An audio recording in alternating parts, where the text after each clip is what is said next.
옛날 선비 석구는 홀로 기생집에 들렀는데 그는 초보인지 선수인지 도무지 감을 잡을 수가 없는 사내였다. 그때 가게 최고 에이스 월양이가 들어오는데 안녕하시옵니까, 나으리. 그래, 반갑네. 소녀, 월양이라 하옵니다. 그래, 내 소문은 익히 들었네. 딱 보니 호구네.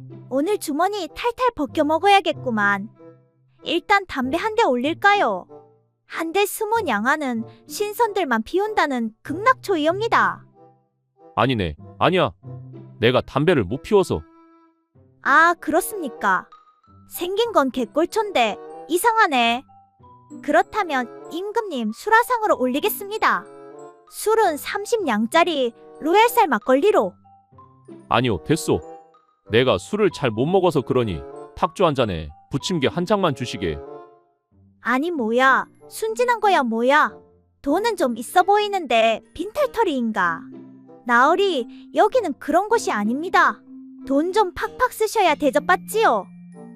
아니, 들어올 때 주인장이 자신 있으면 딱 술 한 잔 마시고 가도 된다던데. 아, 그건 그렇긴 한데 담배도 안 피워, 술도 안 마셔. 나으리께서는 도대체 무슨 재미로 사십니까? 그러자 석구가 대답하기를 나는 말이오. 이렇게 구라치는 재미로 산다오. 어머머머, 오빠 완전 내 스타일이야. 그런 의미로 오늘은 내가 쏜다. 그렇게 석구는 월양이의 마음을 흔들어 놓았고 술도 공짜로 먹고 월양이의 아침상까지 받고 집으로 가려고 하는데 나으리, 모두 200냥이옵니다. 아니, 뭐라고? 200냥. 자네가 다 쏜다고 하지 않았는가? 아이 참, 나으리도. 저도 나으리처럼 구라치는 재미로 살지요.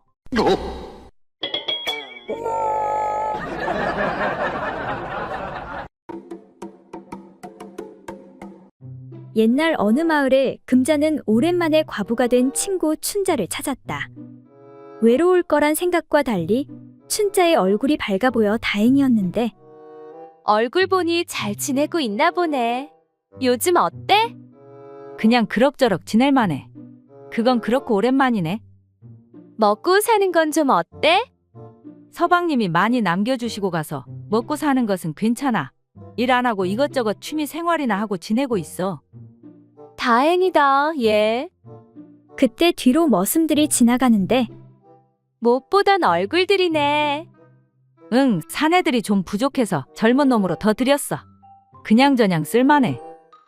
아, 그렇구나. 근데 허여운 놈이 일을 잘해? 아님 검은 놈이 일을 더 잘해? 그러자 춘자가 다가와 속삭이는데 그게 말이야. 검은 놈 돌쇠는 힘이 아주 좋아. 그리고 허연 덕구는 기술이 아주 좋아. 어머머, 난 그거 물어본 게 아닌데. 어쩐지 그래서 외로워 보이지 않았구나. 그래, 그렇게라도 살아야지. 잘 생각했어. 하니 춘자가 탄식하며 그럼 뭐해? 다 부질없어. 응, 왜? 둘이 합쳐서 3분도 안 되는데. 아이고, 내 팔자야. 얘 참 안 됐다. 머슴을 테스트해보고 드릴 수도 없고, 그럼 우리 집 떡새를 닷새만 빌려줄까? 기본이 1시간인데. 그래, 그거 좋지. 역시 금자 너밖에 없다. 근데 그놈 흠이 하나 있는데. 기본이 1시간인데 흠이 좀 있으면 어때? 뭔데 그래? 인물이 더럽게 못생긴 거야? 그러니까 그게 미더덕이야.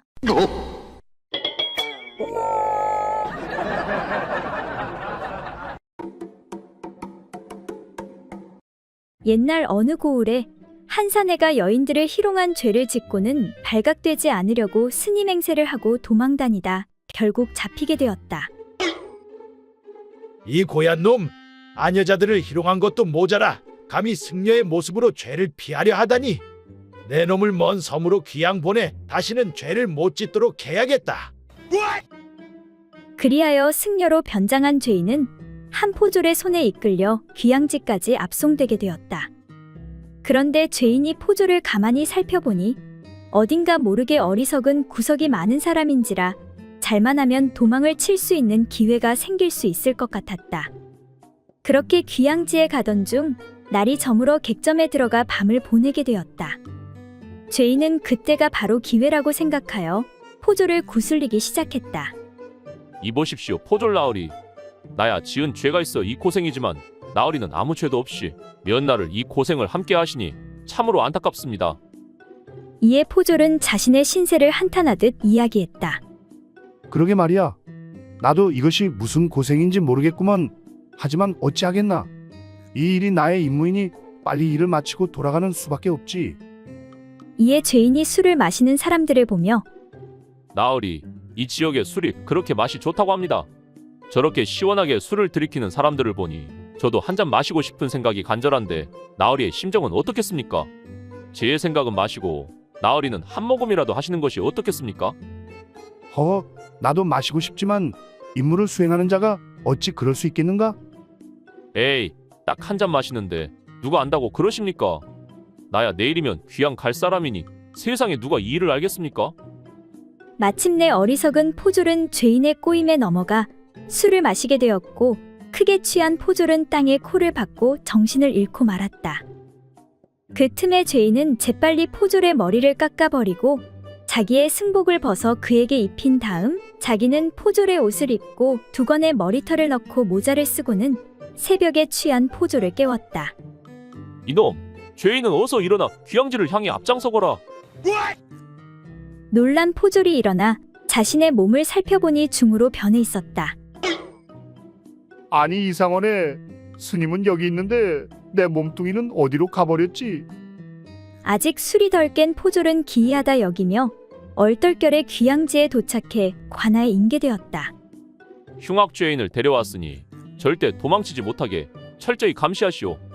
귀양지에서 죽을 때까지 한 발짝도 못 나가게 해야오. 이에 귀양지의 포졸이 웃으며 걱정하지를 마시오.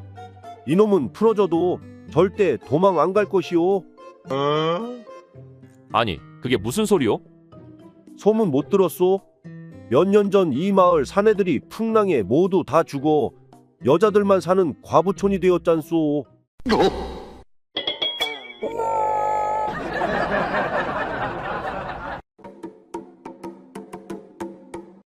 옛날 어느 고을에 한 선비가 아내와 첩을 한 집에 두고 살았다.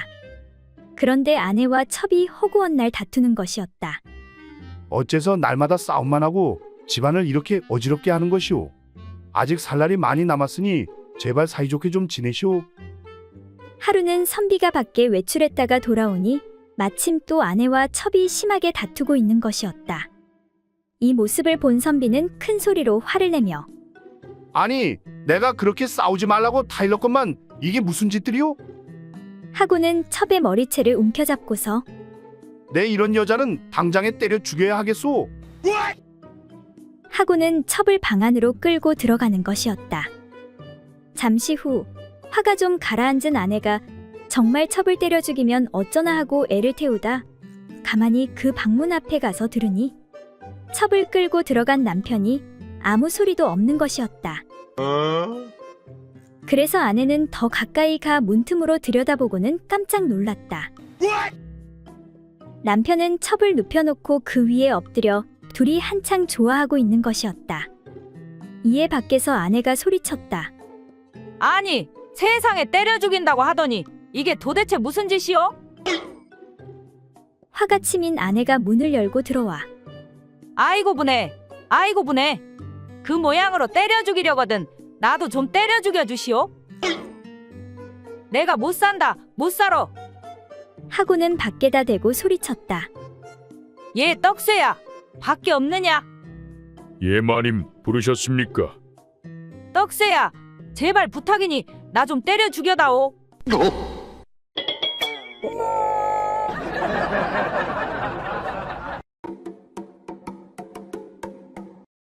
옛날 어느 마을에 딸을 하나 두고 살아가는 늙은 황부자가 있었다.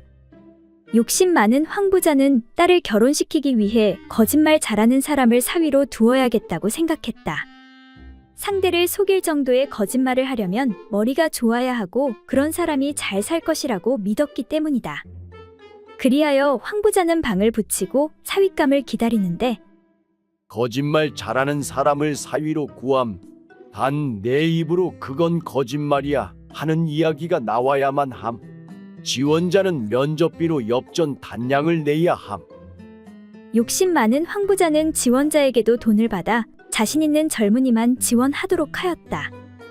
그렇게 마을 제일 부자인 황 부자가 사윗감을 구한다는 소식에 여러 젊은이가 지원하였는데 먼저 제법 재산이 있는 부잣집의 한 청년이 찾아와 이야기를 시작했다.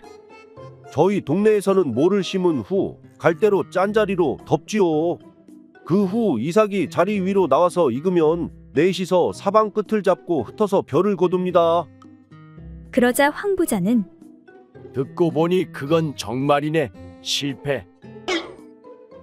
이번에는 평범한 집안의 청년이 찾아와 다음과 같이 말하는데 우리 집 마당에 100길 높이에 큰 돌미륵이 있는데 그 미륵 머리에 배나무가 자라더니 배가 누렇게 익었지요.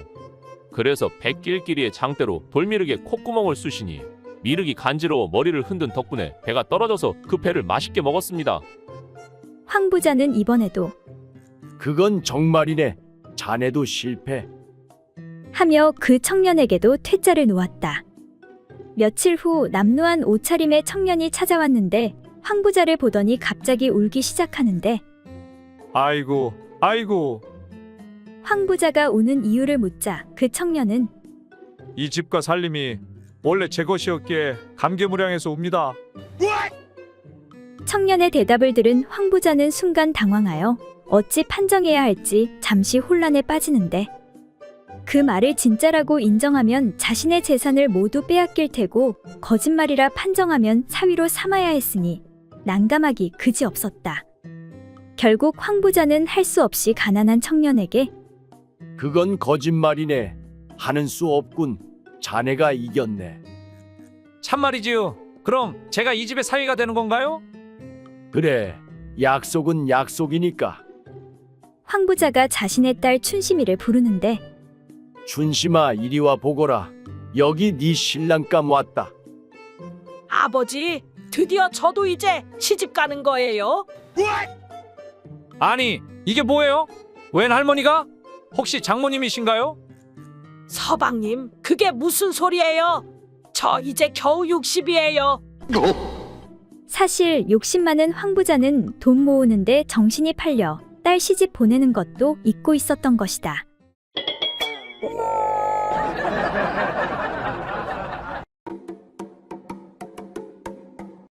옛날 어느 고을에 어떤 신랑이 아내와 함께 오랜만에 처갓댁에 가게 되었다. 이에 장인 장모가 반가워하며 밥을 지어 대접해 주었다. 그러나 살림살이가 넉넉하지 못한지라 음식이 변변치 않았지만 신랑은 내색하지 않고 감사히 받아 먹었다. 차린 건 별로 없지만 많이 드시게나. 아닙니다. 장인어른, 이 정도면 진수성찬이지요. 허. 여보, 밥이라도 2그릇 먹어요. 한 그릇으로 되겠어요. 괜찮소. 배가 불러서. 그리고 날이 저물어 밤이 되자 장인과 장모는 윗방, 사위와 딸은 아랫방에서 잠을 자게 되었다. 그런데 밤이 깊어지자 밤중에 장인이 장모와 음사를 나누게 되었다. 여보, 마누라, 오늘 밤도 한번 어떻겠어? 오늘은 딸 내외도 있는데 들키면 어쩌려고 그러시오. 그렇게 점점 흥이 무르익어 가자 장인 장모가 말했다. 나는 귀가 덮여진 듯 정신이 멍멍하오. 나는 사지가 녹아 없어지는 것 같습니다. 얼마 후 일을 마치고 장모가 장인에게 우리가 하는 말을 사위가 엿들을지 모르니 조심하시오. 라고 하였다. 이튿날 아침 밥상머리에서 장인이 사위에게 자네는 세속 사람들이 하는 실없는 말들을 따라 하지 말고 삼가하도록 하게. 라고 훈계조로 말을 하자 사위가 말하길 저는 그렇게 하고 싶습니다만 듣는 사람의 과실로 그만 두 귀가 덮이는 것 같아 정신이 멍멍하고 사지가 녹아 없어지는 것 같으니 이를 어찌하면 좋겠습니까? 라고 답하니 장인이 부끄러워 말이 없어지자 옆에 있던 아내가 그러기에 내가 뭘 했어요? 밥 2그릇 먹으랬잖아요.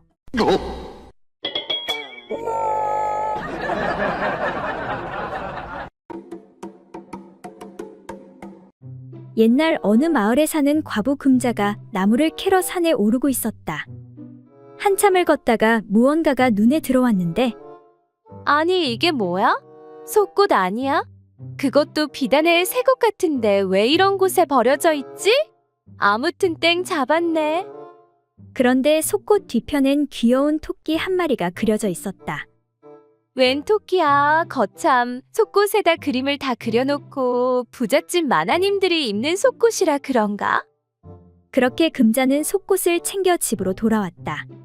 그리고 속꽃을 입고 잔 뒤 다음날 일어나니 토끼가 앞쪽으로 옮겨져 있는 게 아닌가. 아니, 이게 뭐야?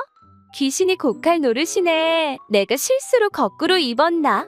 앞쪽에 있으니 민망하니 다시 반대로 뒤집어 입어야겠다. 그리고 그날도 나무를 캐고 집으로 돌아온 금자. 그런데 다시 토끼가 앞쪽으로 옮겨져 있는 게 아닌가. 아니, 이게 무슨 일이야? 혹시나 하는 마음의 금자는 토끼에게 말을 걸어보는데 야, 토끼 이 녀석아, 너 왜 자꾸 앞으로 오니? 그러자 토끼가 그야 배가 고프니 풀 뜯어 먹으러 앞으로 왔지. 어머, 이게 무슨 소리야? 내가 너무 피곤한 나머지 이상한 소리가 들리는구나. 그리고 금자는 그날 밤 중요한 볼일을 보고 자려는데 이번에는 토끼가 없어진 게 아닌가. 아니, 이건 또 뭐야? 내가 귀신에 홀렸나? 그렇게 잠에 들고 다음날 일어났는데 이번엔 다시 토끼가 있는 게 아닌가. 금자는 다시 말을 걸어보는데 토끼야, 너 어디 갔다 온 거야? 그러자 토끼가 대답하길 나 피곤해서 굴 속에서 자다 왔어. 하니 금자가 웃으며 어젯밤엔 앞동굴에는 중요한 손님이 들어와 있었으니 그럼 넌 뒷동굴에서 잤겠구나.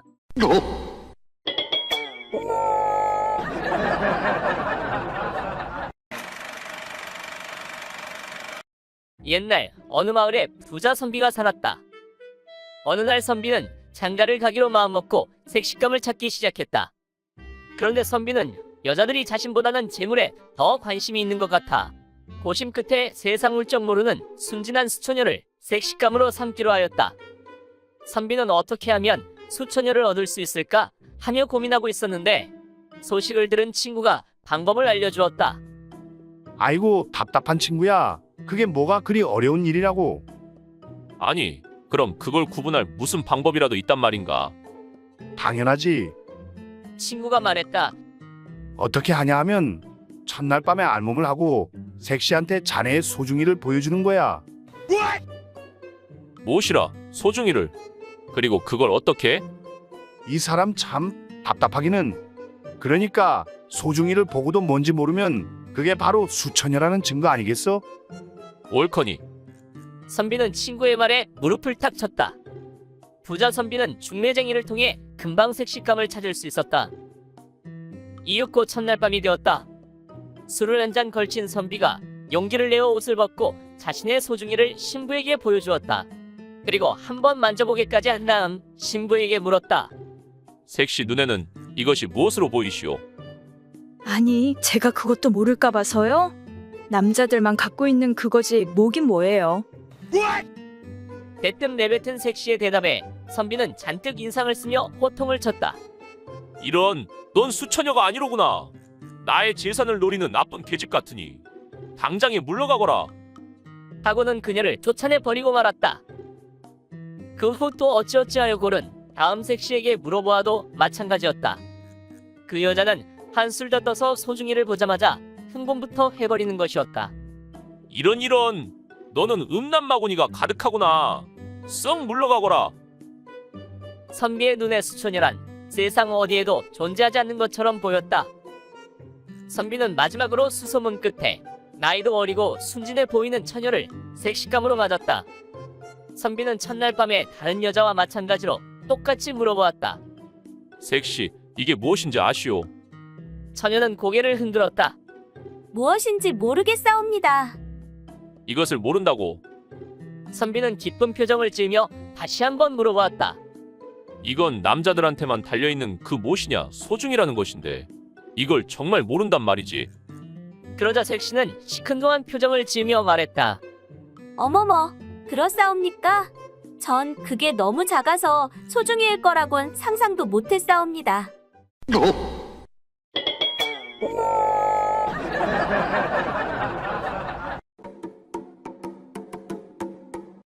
한양에 사는 한 선비가 어느 마을에 들렸는데 어떤 두 사람이 남녀의 음양 문제로 다투고 있었다.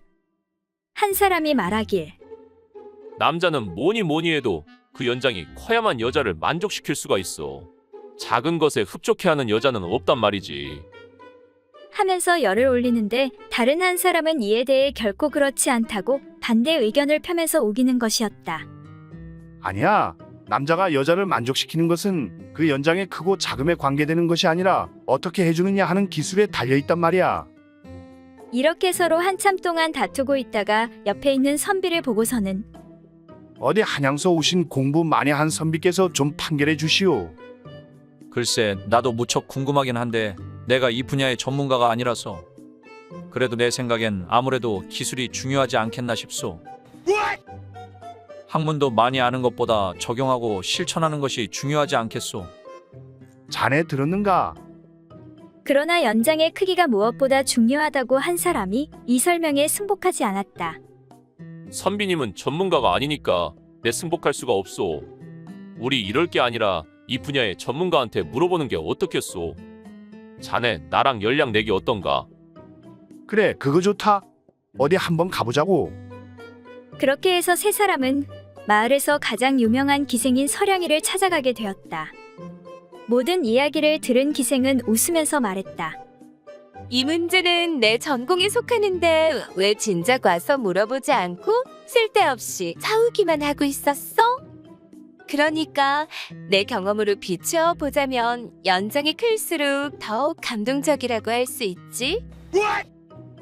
이에 큰 것이 좋다고 한 사람이 의기양양해하며 말했다. 자네 들었는가? 크기가 더 중요하다고 하지 않은가? 어서 연락 주시게. 이에 기술이 중요하다고 한 사람이 결코 승복할 수 없다는 표정을 지었다. 이에 기생이 웃으면서 다시 한번 말했다. 사실 기술도 중요하지 않은 것은 아니니까 너무 우울해하지 마시오. 그렇지만 내 결론을 말하자면 난 크기나 기술보단 얼굴 잘생긴 양반이랑 하는 것이 단연 최고라오. 그러니 두 사람은 그냥 가던 길 가시고 잘생긴 선비님은 쪼까 나 좀 보고 가시오.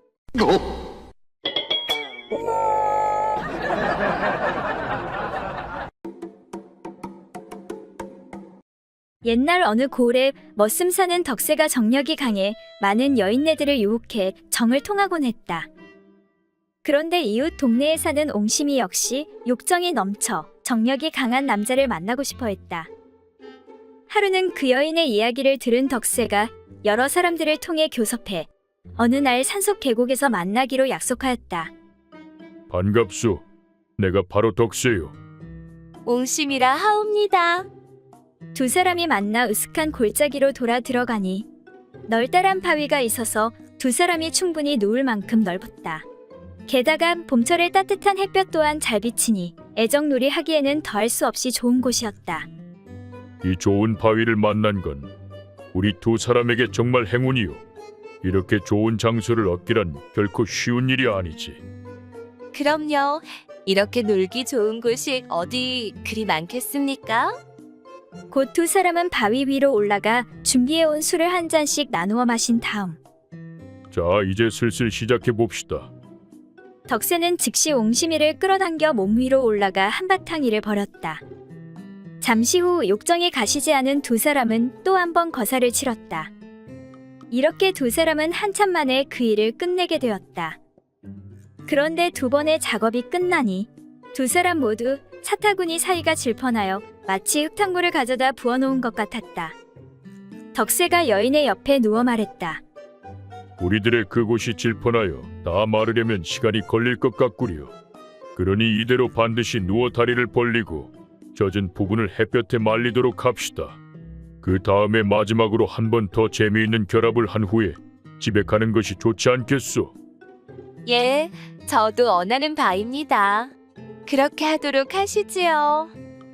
이렇게 하여 두 사람은 나란히 누운 채 두 다리를 최대한 벌려서 젖은 사타구니 사이를 햇볕에 내놓고 말렸다.